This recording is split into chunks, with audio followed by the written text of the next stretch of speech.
Welcome to the All Outdoors Photography podcast. This podcast is about all things outdoor photography, including landscapes, wildlife, macro, and more. The show features two talented photographers, Henry Doyle and Ryan Taylor, who bring their different experiences in photography to the podcast. The show is released weekly every Tuesday at 1 p.m. Eastern Standard Time, so I hope you sit back, relax, and enjoy the show.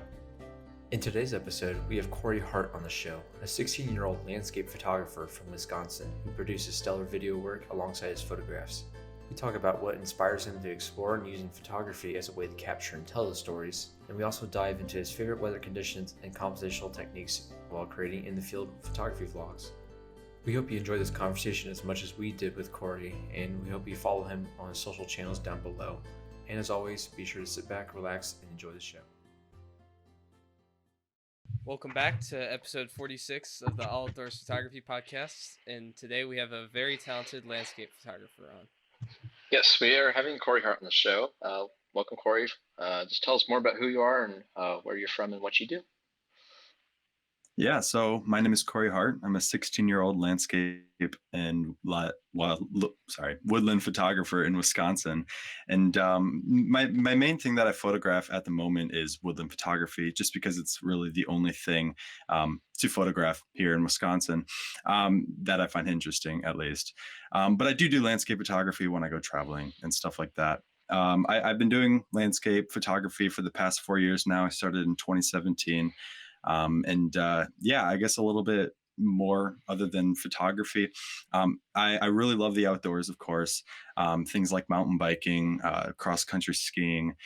I enjoy running and hiking and backpacking, a lot of stuff like that. But I also do a lot of singing and dancing as well. So, yeah, but it's a little bit about me. Awesome. So how did you kind of first get in to kind of the photography aspect of being outdoors? Yeah, so I guess how I first got into photography to start is it was actually a mistake. I didn't mean to whatsoever. And basically, I had this old YouTube channel. It was a Lego YouTube channel where I built these custom Lego houses that I made with, my own pieces and stuff like that. And I reviewed them on the channel. And basically, I built this house that I really liked, and I wanted a better camera for it. Mom, if we had some sort of better camera than this little pocket camera that I had at the time. And she pointed me to this Nikon D3200 DSLR. And at the time, no one really ever used the camera. I think we used it once for a family photo shoot. So I was really on my own to try to figure out how to use it. And in doing so, I pressed the shutter button, and somehow, some way, that kind of hooked me. And my first ever photograph was of a blurry wooden floor. It was underexposed, I remember. But eventually right there. There you go. Yes. Yeah. Eventually, I'm outside, and I started taking pictures of the flowers. And I think that's that's probably what started me with the nature aspect of photography. Other than that, though, my family's always been a very outdoorsy family. I personally, before that, wasn't like busy. I enjoyed going outside and hiking and stuff, but it wasn't like a passion as it is now. But that also definitely influenced it as well. What a way to start, though. That's just like, I never heard anyone quite have like that startup with just like the Lego stuff and then just kind of like finding a camera in your family's house. I don't know. That's really cool, though. Yeah, I was in my parents' closet. Who would have thought? Yeah, that's great. So what makes you stick to like woodland in particular? Is there just like, you said you like the woods and everything, but like versus doing like wildlife or I don't know if you do any macro, but like what makes you really stick to the woodlands besides, what you're surrounded by, as you said? Yeah. Honestly, I love the woods. I love being outside. I love hiking, everything like that.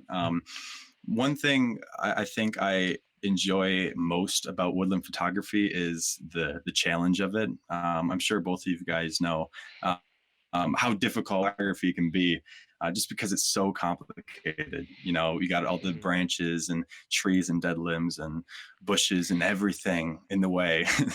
It's a very complicated thing to do. And when you're trying to compose it can be very difficult. I love the challenge of that. And it's fun to try to find simple scenes within the woodland. Um, when it comes to wildlife photography, honestly, I don't really know why I don't do it. I love wildlife. I love watching it, but I guess I've just never really been to go out and photograph it.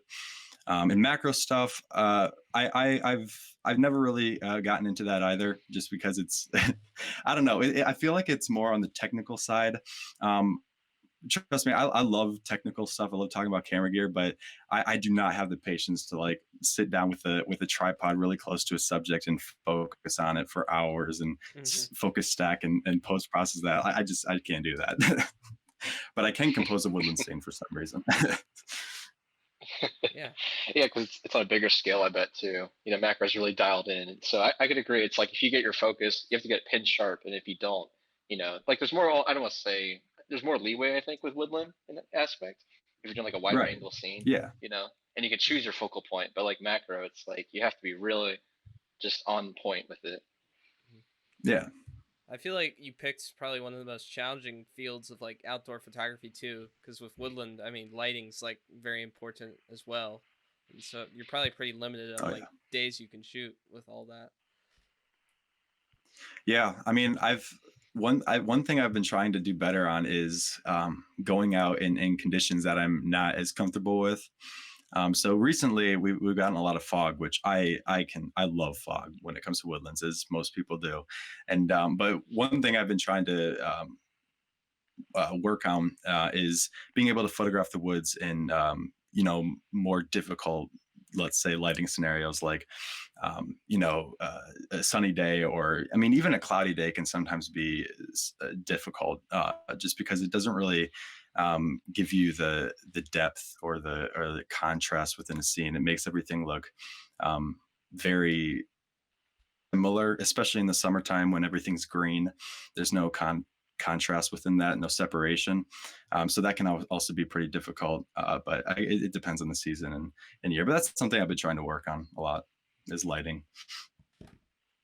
You've I would definitely agree with Henry. It's like I would say it's one of the more tricky ones too, subject matter wise. But yeah, especially if like shooting high noon or something in the woodland, it's just gonna be so spotty, and just the contrast, light and shadow, it's all gonna be all over the place. Oh yeah. and when you're in a woodland, are you specifically looking for photos, or are you kind of just hiking around and if you see something, you'll stop and take one? Like, are you just it's kind of the two different Yeah. So I mindsets. Yeah. Yeah. So I guess I always go out with the intention of wanting to take a picture, a photograph or multiple, doesn't matter. But generally, for the most part, I always come away with zero. I'd say maybe 70 to 80% of the time I come away with nothing. But I think over the past uh, I don't know, maybe 6 months, maybe even to a year. I've really just enjoyed the experience of just being outside in nature, hiking through the woods.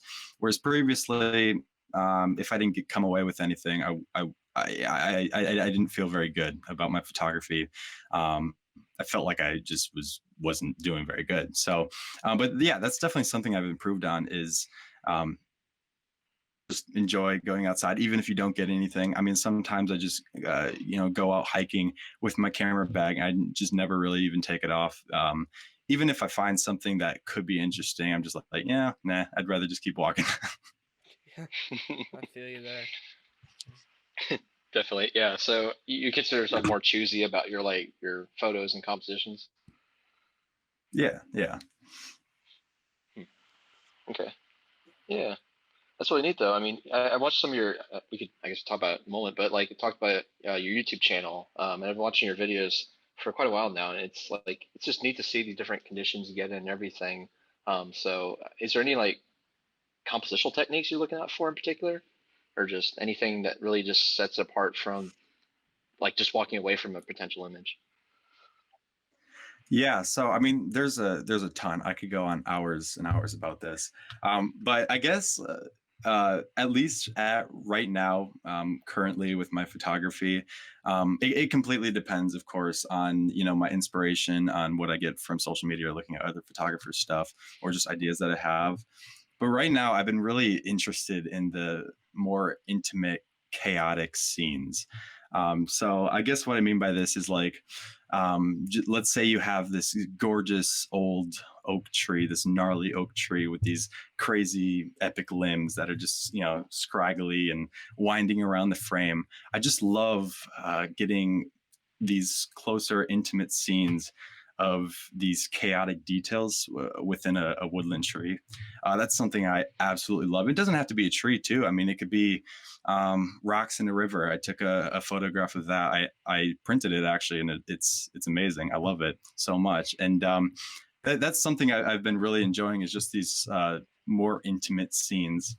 And something that I actually just recently got inspired on, compositional wise, is from a photographer on Instagram that I saw. His name is Hans Strand, I'm pretty sure. I think he's Swedish.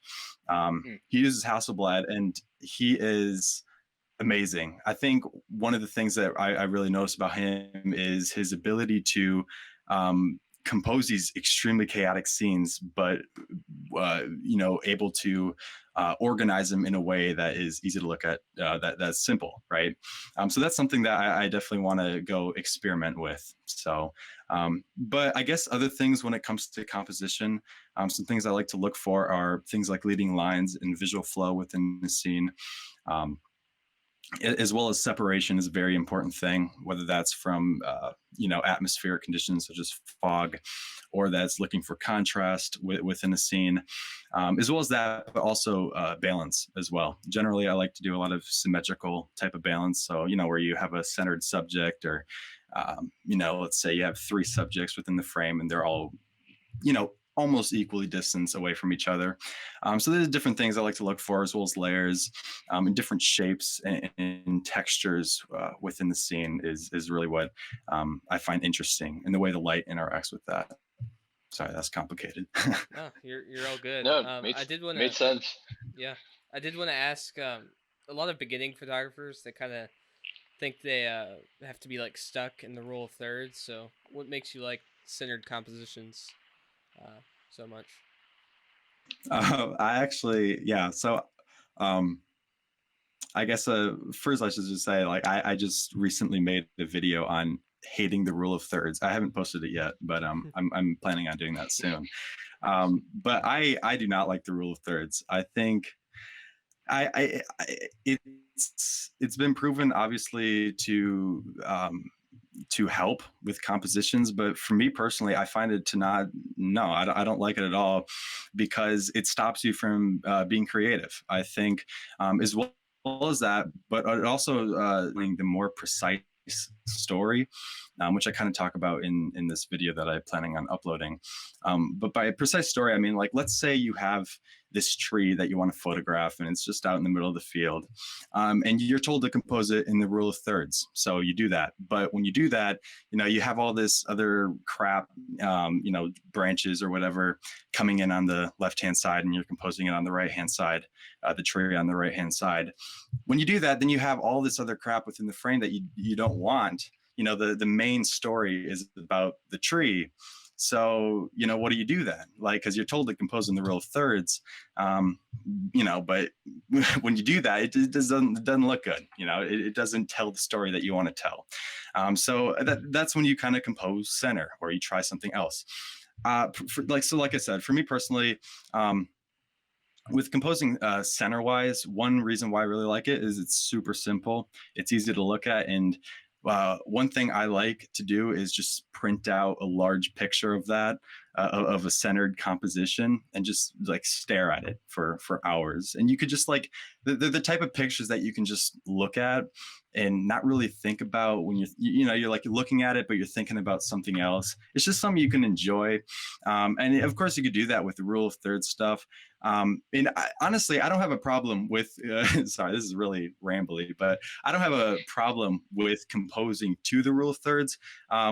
What I guess I don't like to do is composing because someone told you to compose in the rule of thirds. So like if your composition happens to be the rule of thirds, then it better be because it's what looks the best and not because that's what someone told you. At least that's what I guess think of it. But really composition is it's completely subjective to anyone. So it completely depends on who you are. Believe that. That makes total sense. I feel like for like in the contrast with wildlife photography, I feel like rule of thirds matters more then because it's like you want the animal or whatever to like walk into the scene, but like there's a lot more leeway I would say with like woodland and landscapes where it's like it just depends on how the subject looks, you know? So I mean, I don't know. That's just how I see it. So I agree with you on a lot of points there about like it's called the rule of thirds, but it really, in my opinion, I call it the guideline of thirds because it's like it's a nice guideline, especially when starting out. But like rules are meant to be broken, right? So it's not really something to just follow verbatim. Yeah, that or the tool of thirds too. That's a good one. Tool of thirds. Nice. I like that. That's awesome. Do you ever use like the golden ratio or anything? So any of the Fibonacci and all that? Yeah. I mean, I'm sure I've composed to it once or twice, but I guess I've never really done it to specifically do that. I mean, I'm sure I have when I first started, but not recently. Yeah. I guess we could analyze your photos and figure it out, right? Yeah. You could do that. Yeah, there you go. Now we won't do it now, of course, but no, I mean that's pretty neat. Is there so you said like trees are a big main draw. Do you do like other stuff in the woodland like waterfalls or like just you said rocks? I mean, is there any other like subjects specifically in woodland that you maybe are drawn to more? Yeah, I mean, mainly I'm drawn towards trees, but I would love to do waterfalls if I had any around me. I have some like maybe 4 or 6 hours away, but I can't really. I don't know. That's a bit unreasonable to go to. But yeah, no. Trees is really the main thing. Like I said, I've kind of been experimenting with more intimate scenes. So I mean, that could include things like moss or bark on a tree or roots or something like that, as well as rocks, like I kind of mentioned. Really with woodlands, the nice thing is there's so much stuff to photograph in there. I mean, you got flowers, waterfalls, if there is any rivers, rocks, trees. So you can go for really anything. And yeah, I mean, I guess I kind of just photograph whatever I find interesting. Generally, that happens to be trees or something to do with the tree, I guess. Awesome. That's awesome. Yeah, I would even recommend if you have any creeks around you, like do those. I know they're not the most glamorous in terms of like water flowing, but like those can be very beautiful photographs potentially too. Oh yeah. Yeah. Because I mean, I recently took a photo maybe 3 weeks ago of this gorgeous mist above this creek. I really like it. I want to print it. So, I mean, it wasn't the main subject, but it was in there. So, yeah, awesome. Creeks are nice. I love creeks. Me too. We can get along there. Yes, Ryan's actually dropped his camera in the creek a couple times. He loves it so much. Oh my god, that sucks. One was like the first time was the wet woods, but yeah, the second time I was wading through a creek and just face plant basically. It's not fun. It was my favorite creek too, so it's like, oh man, why'd you do me like that? Nah. So this may be yeah, sorry. I was gonna segue into gear, but I mean, you have something else to add. Oh, I was just gonna ask. This may be a very hard question, but what would you say is like your favorite woodland experience you've had? Oh, okay. So let's think here. Well, I mean, I guess this actually should be pretty easy. So I guess if you watched not my most recent video, but my video last week, one of my favorite woodland experiences. It was just because of the light. It was absolutely amazing. I mean, I feel like I don't know. It was crazy. The light was amazing. And the pictures show that, I think. I mean, just the fog that we had, it was thin enough to allow the sunlight to shine through. And then you had the gorgeous sunlight shining through the tree, which created these God rays. And you also had this kind of warm to cool gradient, I guess. It was just, the conditions were the best conditions I've ever seen. But the funny thing is, actually, I kind of mentioned this in that video as well, is actually in February this year, we got somewhat similar conditions, but with hoarfrost and snow. But I had these God rays. But the funny thing is, it was photographing the same exact tree. So that tree, I photographed probably maybe 10 times now, in different compositions and stuff. And it's definitely my favorite tree in this entire planet that I've met or seen. Met. Okay. Anyways, It's not personify them now. Yeah, I'll do my best. Yeah. I love that tree. No, that's awesome. Yeah, I think I could speak for Henry too. I bet we have our like favorite trees or just like ones we like to visit, regularly. And that's really neat how like that one particular for you has all those God rays and you keep seeing it throughout all the year and seasons, of course. That's really cool. Yeah, I mean, it's a place at the right time, I guess. A lot of what we do is luck, yeah. So for sure. That's great. So you mentioned about intimate landscapes. So I want to like talk a little bit about gear here and what you use. But so are you composing those more with like a telephoto zoom lens, or what kind of gear would you say you use most times? I actually own two. Yeah, I mean, I have one lens in my possession right now. It's the Tamron 100 to 400. The other one I broke, which was the Canon 24 to 105 f4 lens. So that now, I'm still waiting in the bill, so we'll see what that is. But so yeah, those are the two lenses that I have. It's a 24 to 400 range, which is amazing. I'm thinking of getting a wide angle lens soon too, but we'll see. Anyways, yeah, so I guess for composing intimate landscapes, generally it's something more on the long lens side, whether that's using the longer range of my Canon lens or my Tamron lens, whatever it is. Generally, it's between the 100 to 400 millimeter range kind of thing for those more intimate scenes. But sometimes it can be something a bit wider as well, depending on the scene and how close I am to it. It completely depends. So I guess those are the two lenses that I use. And if you want to talk more about gear, I also have the Canon EOS R. My previous camera was the Canon EOS T7i, and I use Nisi kind of square filter system. So, nice. So yeah. Do you do a lot of long exposures with those filters, or? Recently, no, just because I just really haven't found myself in a, I guess, place to do them. Generally, I like to do them with waterfalls or water. I don't really do it with clouds. So, like I said, much water features in where I live. So I don't really do much long exposures at the moment, but I do a lot. But I mean, it depends. It depends on what I'm photographing at the time. Yeah, I think when you're first starting out, when you get your first filter set, or at least I was always doing long exposures, like even when I really shouldn't have been. And slowly use them less and less. Really, that's at least what I've found as I've continued on. Yeah. I mean, there's definitely a place for filters. I don't think that you should be using them every single shot. I mean, you can if you want, but there's definitely like fits to them. But if you using it for everything, then it kind of it starts to lack the benefits, I guess. I don't know. Yeah. On the inverse, I use my polarizer filter a lot. Like I would say it's over 75% of the time, but yeah, it is one of those things. It's like a stylistic choice for like the outcome of the photo you want. So it really just depends too. Oh yeah.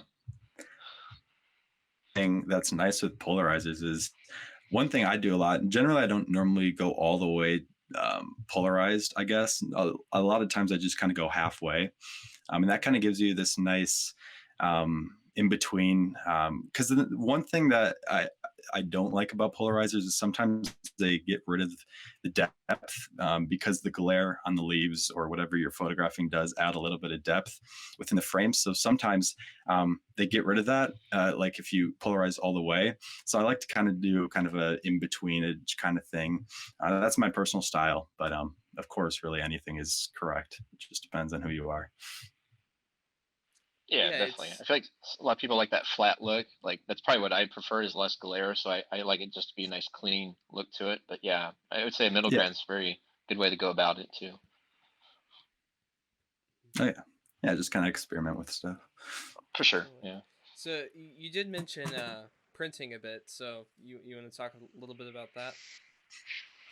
Yeah, so I've been recently I've been experimenting with different printing stuff, mainly because I guess my main inspiration for it was because I wanted to create a print store, which I still haven't done yet.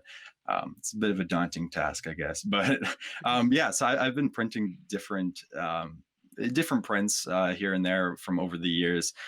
I don't have a printer, my own printer, so I use a print lab. Oh, man, I can't think of the name right now for some reason. It's a very popular one though. So yeah, so I basically use that, and I've just been kind of experimenting with different printing stuff. I've maybe printed like maybe 12, 14 pictures so far, but it's fun. But you know, you gotta. It can be a little bit expensive, especially if you Okay. want the higher quality stuff. Oh man. And, and it doesn't matter whether you use like a print lab or you print yourself. Like you're either paying for ink cartridges or just paying for the labor and service to someone else. So yeah, Hmm. it's expensive, Right. especially up front. But like just seeing your work tangible, like you probably experienced this, of course, is like there's no other way to say it. Like a phone screen or whatever doesn't even count. Oh, yeah, I mean, yeah, I completely agree with you. And I don't know how big you guys print your photographs, but the bigger you go, the more amazing it is to just look at them. Like, I mean, even if you don't hang it on your wall, just like printing it big and laying it on a table is just amazing because you can get super close to it. And oh my God, And it's amazing. you see things that you've just never saw on your phone screen or on the back of your camera. Like it Hmm. reveals everything Yeah. about your photo. The Yeah. dust spots you It's a didn't whole new clone out. perspective. Oh yeah, dust spots. Yeah, Yeah. I've had that I problem was trying. before. I know you scrutinize your video, fresh out of the printer, print. It's like, Uh, dang it, I missed one. Yeah, or it's it's happened a couple times. underexposed two stops. That happens to me sometimes. I was gonna say, if you Yeah. I print your mean, own, it's like you got calibrators and stuff too, and that stuff gets tricky to learn about. yeah. Of course. Yeah. Mhm.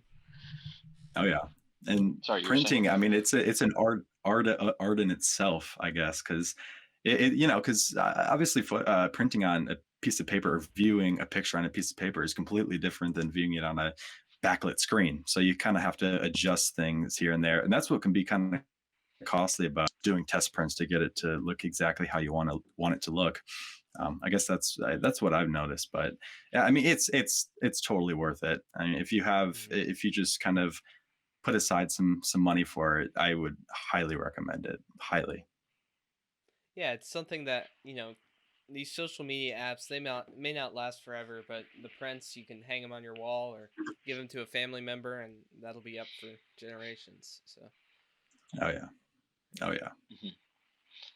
Is there like any kind of like end goal with the printing, or is you just do it for fun, or do you like look to like make exhibits out of your work? Is there anything like you're planning to do with the printing? To be honest with you right now, I don't really have any idea. Like I said, I have like 12 prints just sitting on my floor right now because I don't know what to do with them.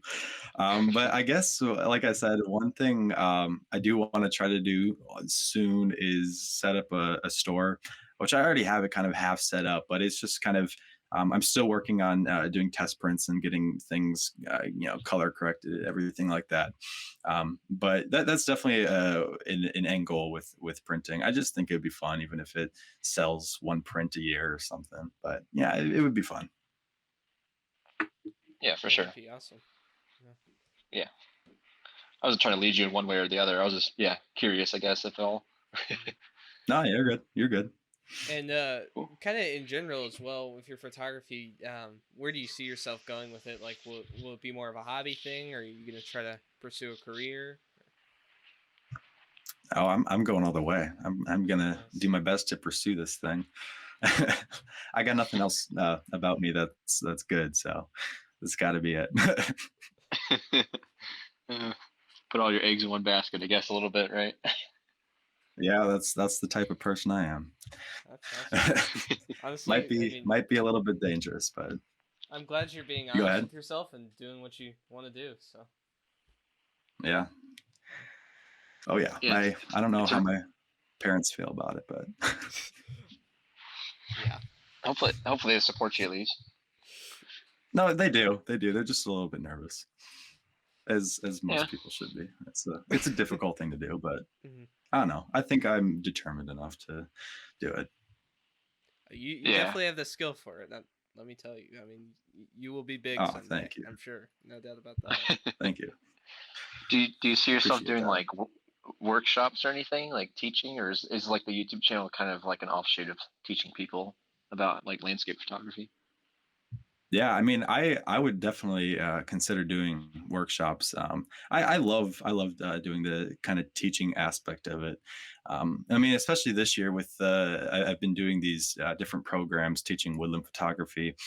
It's been so fun. I mean, it's nerve wracking, but it's definitely it's a good time. And I don't know, just like the response that you get from it too is. It's assuring, I guess.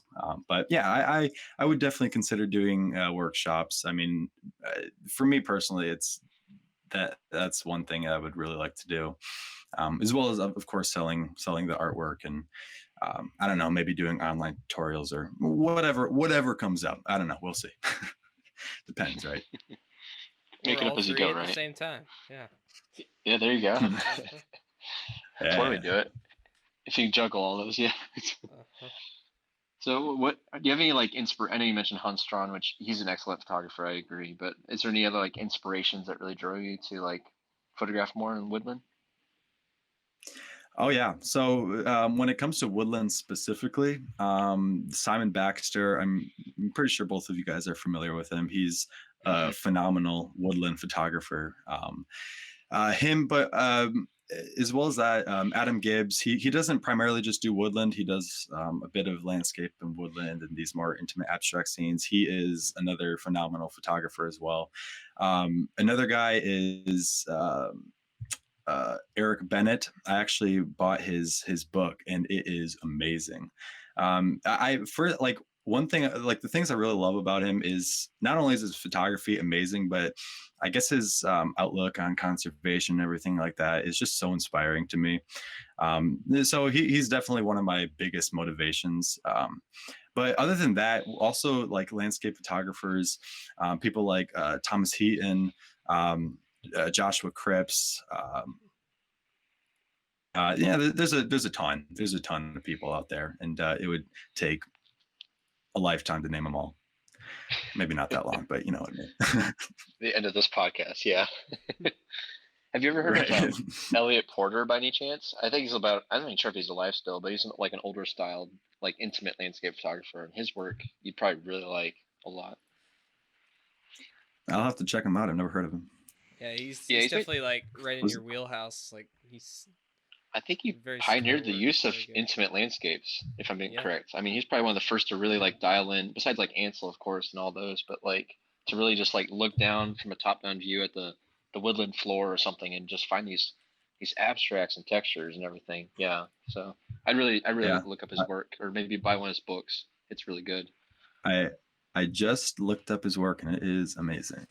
Yeah, I I agree mean with you guys. his Wow, like that's his fall stuff is just spectacular, and it's crazy. The yeah, spread of leaves and that's yeah, beautiful, it's crazy the amount of things man. he does. Mhm. And I mean, he was like one of the first wildlife photographers as Wow, well.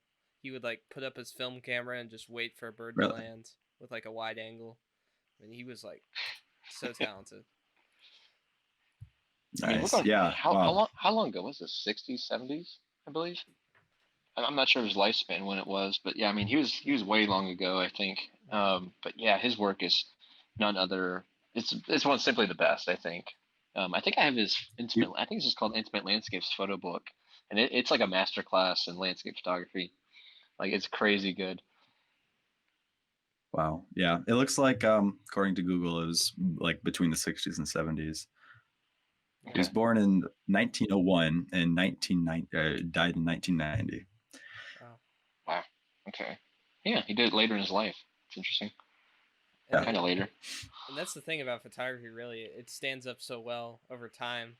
Like despite technologies changing, like it's still Elliot Porter's work is still just as good or better, honestly, than most people's work today. So I mean, yeah. Yeah. Yeah, because it is like it's an art form. So, I mean, if you get rid of the sharpness, technical aspects. I mean, if you're photographing on a large format, then that's not a problem at all. But like if you get rid of all of that stuff, if you're good at composition, those are going to last for forever, really, because it's the art. So yeah. Yeah, 100%. It sticks with you. There's like a legacy to it, because like you said, it is art, so it's like it's always there, way after you're gone. Not to Yeah. be dramatic, but it's kind of makes you glad you started at 16, right? Love the Yeah, drama. for sure. So you brought up with like the style of editing, I guess. So like what software do you use and like is there any kind of like certain post processing techniques you really are drawn to using more with your photographs? So I love post processing. I use Photoshop and Lightroom generally for, I guess, my workflow. Generally, I'll import and organize my photos in Lightroom, and then I'll take them into Photoshop and start doing all the processing. I don't really have a specific workflow besides that. So generally, I'll do some minor corrections in Lightroom, so color corrections or exposure corrections. Or if I have any blending for panoramas or bracketing images, then I'll do that in Lightroom, unless I need to do it in Photoshop. And then I'll just take it into Photoshop, and I will start to kind of think about the different things that I want to change, or that really start to focus on the things that I like about the picture and figure out ways to enhance them, whether that's dodging and burning or using a bit of vignetting or saturating the areas that I like and desaturating the areas that I don't. So, using multiple different layers and all this different stuff. Techniques is using a filter. It's from the DxO Color Effects 4, I think that's what it's called. It's like a glamour effect, and if you use it, like it's meant for portraits, but if you use a very minimal amount of it on like a woodland scene, it's basically an Orton effect, but it's like automated, and it looks amazing. I just like, I don't know how to like repeat that effect like manually, but it's crazy. Like, because it adds contrast, it adds warmth, or you can add coolness as well, but adds a saturation. It's gorgeous, but you really have to be careful with it, because otherwise it'll make your picture look very. it's interesting how you kind of use multiple different programs, kind of assemble your photos into one. I know a lot of Yeah. people just kind of want to stay in one or the other, but it's really cool how you switch between. Yeah, I mean, I completely understand staying in one, because it's a lot simpler. And trust me, I definitely did for most of my time as a photographer. But I one thing I really like about post processing is it's really like the second half of photography, right? And it allows you to um, completely create your own image. So let's say that you were, at a very popular location, let's say like Mesa Arch or something, you're photographing the same scene as a ton of different people. Post processing is what's going to really make that different if the compositions are the same. Other than lighting, of course. But so it really allows you to kind of implement your own style, your own kind of vision of the landscape and what you experienced when you were out there through post processing. So that's what I like about it. That Mesa Arch example is like the perfect way to say it. Yeah, it's all about what sets you apart from the competition, not competition, but the rest of people, other photographers. So Right. it's really great way Yeah. to look at it. Yeah. Are you more so concerned with like a portfolio as a sense of like cohesiveness, or are you like you said you rather edit a photo to its strengths? Is that correct? Like you're not really Yeah, looking I for like a mean, cohesion. You don't use presets, or do no, you? no, I do not use presets. I mean, it's the same thing with kind of the compositional rules thing. I don't like kind of that presetted aspect of photography. And yeah, like I guess when it comes to style, I don't know if I really have one. I don't know. I feel like I would get bored of doing the same thing over and over again. I mean, it's definitely helpful to have, but I think it also can limit your creativity and what you can and can't do with your photography, which I don't think is good, because of course photography is supposed to be a creative exercise. So at least that's the way I look at it. But Hmm. And obviously, That's like awesome. as you continue in your photography career, you kind of start to develop a style naturally, almost. Like your yeah, photos will kind of fit together in their own way.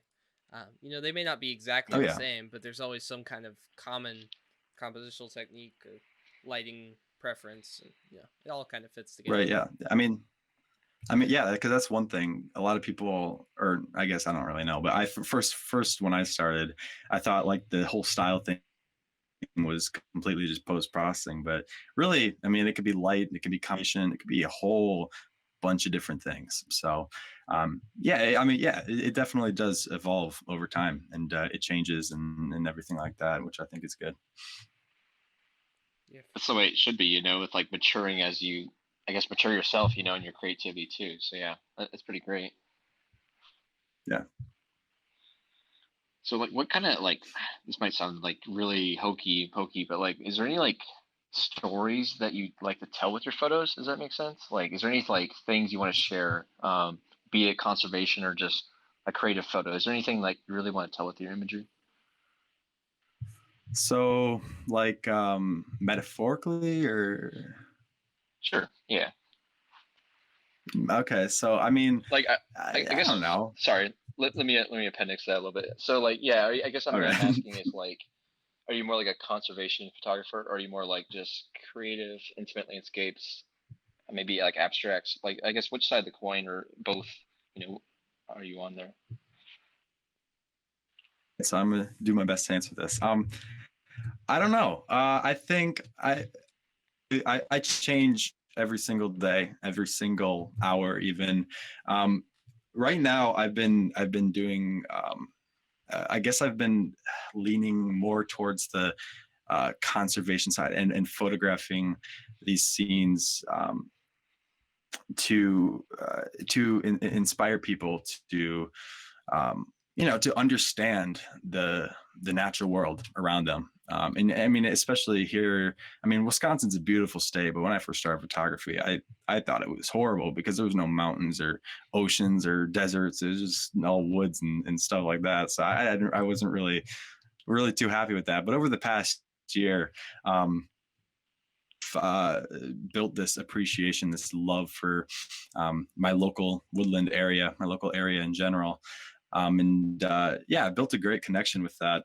And I guess that's one. I don't know. Maybe that's what I'm telling with my photography, because really most of my photography is taken in this area, and I'm really doing my best to showcase the smaller scenes as well as maybe some more broad scenes, but really mainly the small scenes of the woods. But I don't know. Like I said, it changes, and I guess I don't know if that was a good answer or not, but But yeah, I'll leave that up to It's you that's a guys. great answer. Yeah.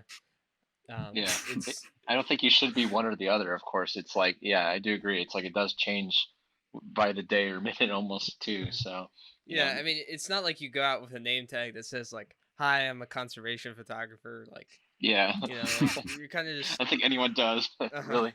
You go out in the scene and Hi. you see what you see and convey the message through it. Really. Right.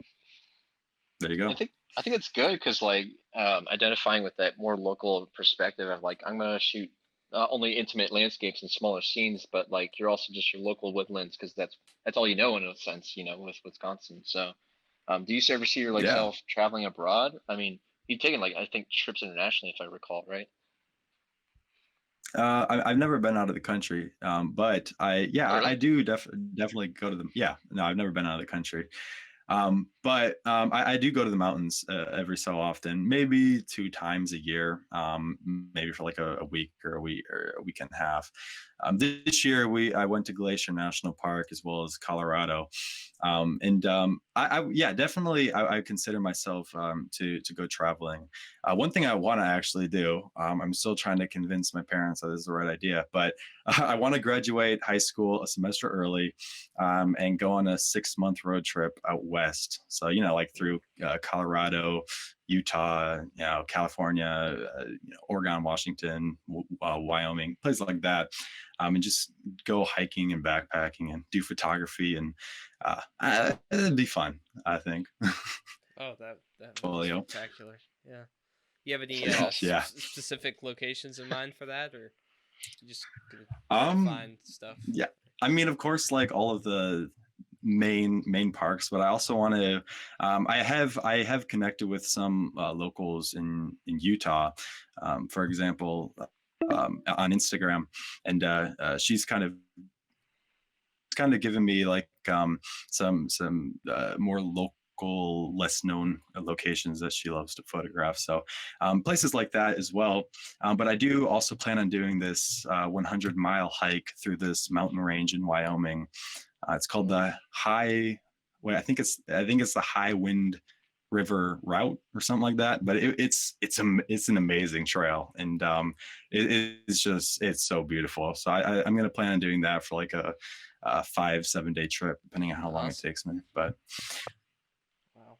Yeah, I mean, backpacking and photography, like it's probably, I've never done it myself, but um, do you do that a lot, or would this kind of be your first time with the backpacking um, aspect? yeah, yeah. So I've backpacked before. I've never done. I haven't done like a whole week of it. The longest kind of backpacking trip I've done is maybe 2 nights, I think it was, in Colorado. It was actually the first time I went backpacking.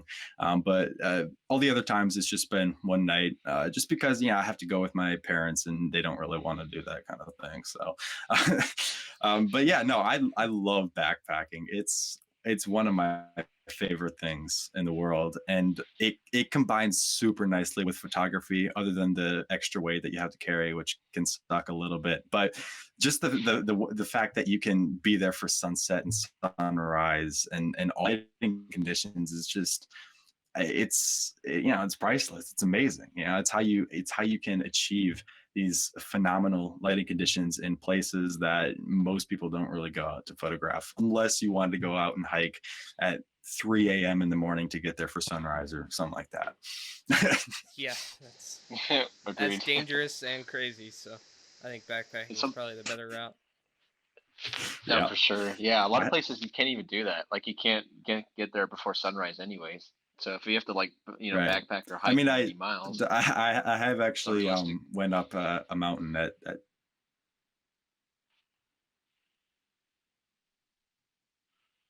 it's definitely tiring, and Oh, jeez. To say the least. Yeah. Did you do that alone? I mean, yeah, I went with my aunt and uncle, but they were like maybe like a mile behind me. So Oh, wow. depends on what you Yeah. consider Okay. alone. Jeez. You had to race up to get that light. I mean, yeah, you got to do what you got to do, right? Oh, yeah. That's great. Man, do you see yourself doing like lots of more solo trips, or do you like see yourself tagging along with other photographers? Honestly, I don't like in person. I don't know many other photographers, so really solo is what I personally enjoy. I've always been a very independent person, as well as a bit of an introvert, which may be a bit of a shock. But when I talk about photography and stuff, I'm always excited. But generally, for the most part, I'm fairly introverted, and I don't know. I just love being out there alone, and being able to say that, haha, I experienced this by myself, and you didn't get to come. Bit selfish that way, but you know what? It doesn't matter. Right. Yeah. It's great. Yeah, I can agree. It's like you definitely like to create more alone. I think you have like your full intentions and focus there, and so yeah, and experiencing that. But Yeah. sharing it with others, of course, is great too. or after the fact, Right. like, look at this video I made or the images I took. So yeah, And it's there's pretty there's cool. something there's Yeah. really something so peaceful when you're like an hour or so in to photography by yourself. It's like at least for me, it's like a complete zen almost. Even if I'm not taking photos, like just being out there, like it's just Yeah. kind of a mesmerizing, really. And that's one of the biggest reasons why I do it, is because it's just, allows you to just slow down and enjoy the natural world. So I don't know. Yeah. But I mean, to be fair, I've never actually went out to photograph with other people. So if I did do that, my whole idea of that could possibly change. But all I've experienced was photographing with my parents with me, and that can be a bit of a hassle because I they want to feel you go there. and I want to Yep. stay. Yeah. Us young Especially before you have your photographers. license. I know. Yeah, the life is really hard. Oh my god. Oh man, it's a hard life. I mean, my first trips were like I just took my like a small camera bag and my bike and just went as far as I can get, like within reason, without dodging traffic. But did you ever do any of that, like when you started out? I'm afraid to say I was too lazy to do that. But Oh man. no, I never really did any of that. I did one time run to a local park with my camera bag because I was in cross country, so it's fairly. It wasn't terribly difficult. It was like 10 minutes away, a 10-minute run, so it wasn't bad. But yeah, other than that though, no, I didn't really ride Do you have your license now? via foot or whatever. Well, now you're mountain biking, right? So maybe you're not so lazy now. Yeah. Wow. Look at you. No, I'm Very good. not lazy anymore. Yeah, last awesome. year I got into mountain biking. Yeah, mountain biking. That's awesome, and it's That's fun, and that's a workout right there for sure. oh yeah. Oh yeah, it's so fun, and I don't know. It can also be pretty technical as well, but it's exhilarating because it can be kind of dangerous. So it's a good time. Yeah, that's true. I would recommend it if you guys haven't done it yet.